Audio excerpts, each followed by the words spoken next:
Now, with the rising cases of bad debts, Nigeria's Bad Bank, the Asset Management Corporation of Nigeria, says it is not increasing its current debt liabilities. It's becoming increasingly challenging to service its 5 trillion naira worth of debt. So says the managing director of AMCON, Mr. Ahmed Kuru. What does this mean going forward for the economy? Oji Udemezwe, who is a financial and management consultant, joins me now on the program to talk about this. So good morning to you. Good and thank you for coming on the show. Thank you very much, Harriet. It's my pleasure. So, if the Bad Bank has said that we cannot take any more bad loans because we already have 5 trillion naira worth of debts to service, what's the implication of that? The implication is simple. You carry your cross. You bear your burden. You deal with your issues. There is no free meal anywhere. Even the one they have taken so far, somebody someday will pay for those unrecovered debts.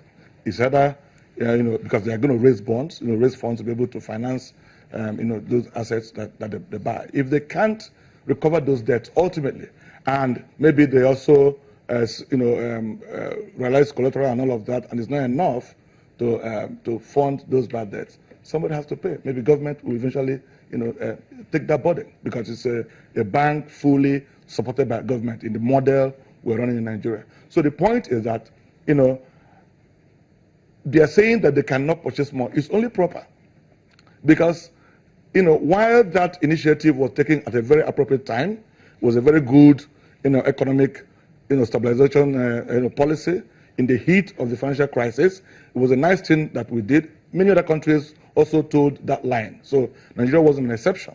It was proper at the point it was done to save the financial system from crumbling, to protect the depositors' funds, to curb high level of unemployment, and to manage the poverty that was coming upon this nation. But then the dynamics have not changed. All right, even as it is now, it's worse off than when AMCON was actually initially formed. So the dynamics have not changed. Yeah, and you can why say would things we had a financial crisis then that affected the whole world. Today, things are not basically different. In fact, the global economy is also now so threatened to the extent that some economists are already predicting recession for the global economy. China is, slowing down seriously. U.S. has its own challenges, even though it's getting a little better. Nigerian growth has, slumped as low as 2.8%. So the challenges we have right now are somewhat similar to what we faced last year. If you look at the key sectors that, presented the risks that we faced, they were oil and gas sector, then in 2008, and also the margin facility, the stock market, bullish trading and speculative tendencies, okay? And then the general economy, that's general commerce, business were not also doing well because of the problem they faced. Today, it's also the same thing. The only thing you will say is that the stock market has gone down. So the shock we are seeing there is not just happening. It's been there for the past 2 years. So, but the oil and gas sector is seeing another round of a bad deal in that sector. So many oil and gas assets are also going to be seeing challenges. Many loans booked by banks in that sector are also going to be seeing challenges. Yes, a lot of banks out there have already been saying that we should get ready. Most of their bottom lines are going to really look very bleak because of all the bad loans. So in a way, it's similar to what we saw in 2008. And again, the real sector, other borrowers who are doing business in Nigeria, are also not having it going well for them at this point. Because the way businesses failed in 2008, the same way they are failing right now. You've heard about several companies threatening that that they might close down very soon. The way things are going, a lot have already downsized or right-sized, as you will call it. So there are challenges here and there, and these will ultimately impact the books of banks. Okay, because banks provide funds or capital to these businesses. So you say everybody should carry their cross at this time because the bad bank has said we can't take in any more debt at this time. So at the end of the day, who's going to bail out who? Now, it leaves us in a very sticky situation, if you like to put it that way. Stimulus packages or bailout funds don't last forever. The U.S., in the peak of the crisis, also did their own quantitative easing, which they started tapering somewhere around 2013, 2014. Okay? It's not going to last forever. The Eurozone also, they're actually running their own bailout right now, and I don't believe that they're going to run it forever. So it's about 6 years now. AMCON was established by an act in 2010. precisely in July. This 6 years down the line, we're not even talking about when are we going to wind down this process. And maybe to wind down AMCON. To wind down AMCON. How can you wind down AMCON when the situation has not changed? Okay, well, fine. We may insist that it's not the right time to wind it down. But winding it down is something we must be thinking about as we move on. Why? Because if you continue to, subsidize bad behavior, in the banking industry, it means that one sector of the economy will continue to be helped or supported by taxpayers' funds at the detriment of other sectors of the economy. So it means that the financial system must not be encouraged. When you talk about, continuing to carry their cross for them, issues around moral hazard comes in. Issues around,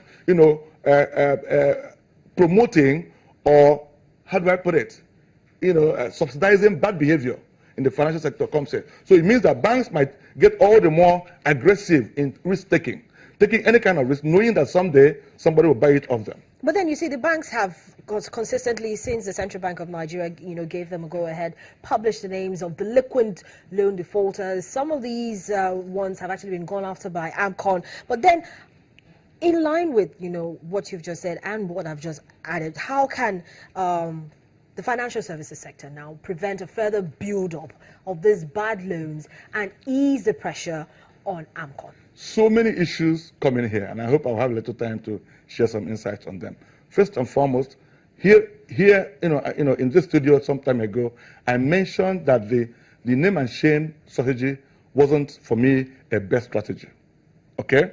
Those who are, horrible or bad borrowers, they don't have any shame.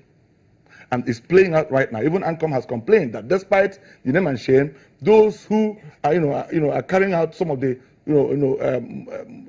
toughest or the tainted or the worst kinds of loans in this industry are not showing up.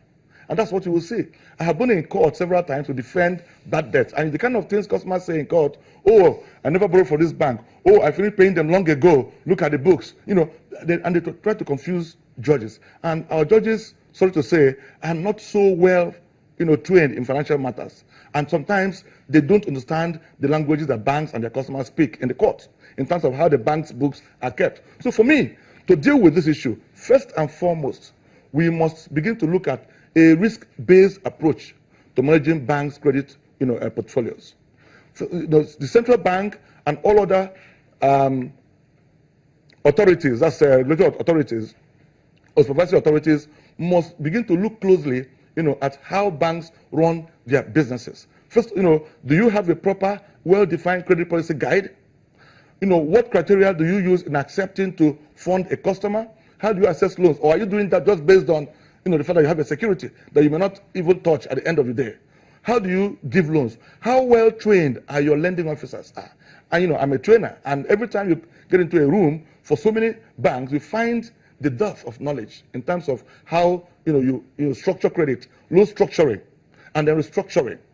And then the approval process, how is it in our bank? Is it a defined process that no matter who is involved, whether it is the brother or the president of the Republic of Nigeria or the mother or friend of the managing director of this bank, that we follow a proper process to approve this loan? Whose responsibility is it to ensure that we follow those proper processes that you've just mentioned? And ultimately, issues around risk management is the responsibility of the board of any bank. The board, carries all of that on their shoulder. Okay. And the board must ensure that everybody, from that board to the last person in the bank, understands how risks are taken in the institution. Risks are identified, assessed, mitigated and controlled, and then managed over time. But then all these banks have risk departments, don't they? They do. But so, I'm saying how well, are risks managed despite these departments. These are issues that, I'm enterprise risk management trainer. You find that we have all these frameworks. We have, things written down, but we're not following them. So you come back to issue of governance, bad leadership, and poor monitoring and supervision. So banks must begin to do things right. Train your employees. Make sure you update your skills, that they have ability to understand the macroeconomic factors and issues that affect credits. And you cannot deal with your credit in isolation of the flow in the economy. You must understand what's happening and also be able to forecast.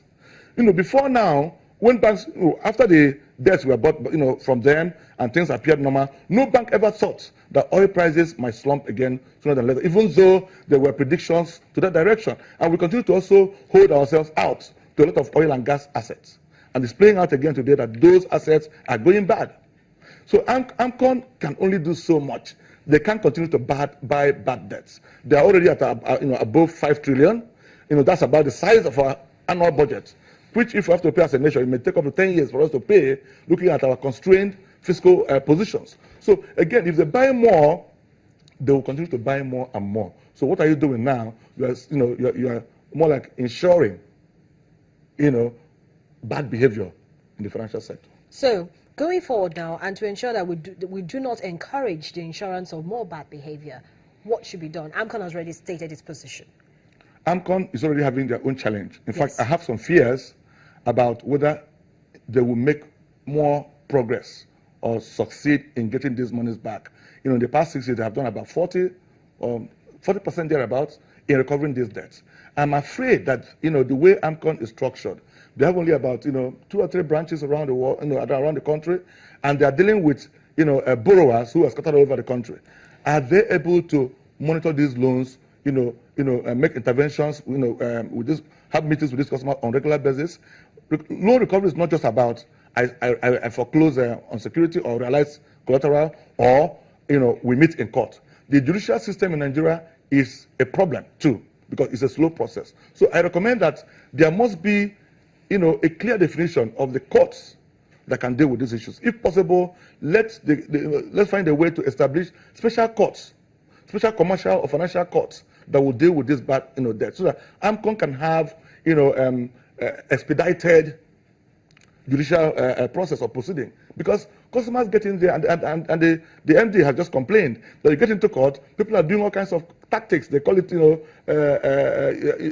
conja, legal process, seeking for adjournment. I have a lot of diarrhea, I couldn't come to court, please give me another date. All kinds of issues, delay tactics by these bad borrowers. So that special court must be instituted, and as I said, banks must begin to train their people, get more careful with the way they lend, and not just focus on lending to those juicy sectors, but how can you look at all the sectors, balance your portfolio risk properly, and ensure that your loan book is not so pro-cyclical, so that once the economy goes down, you go down as a bank. Ojude Muzue, thank you so much for coming on the program this morning and sharing your perspectives with us. Thank you very much.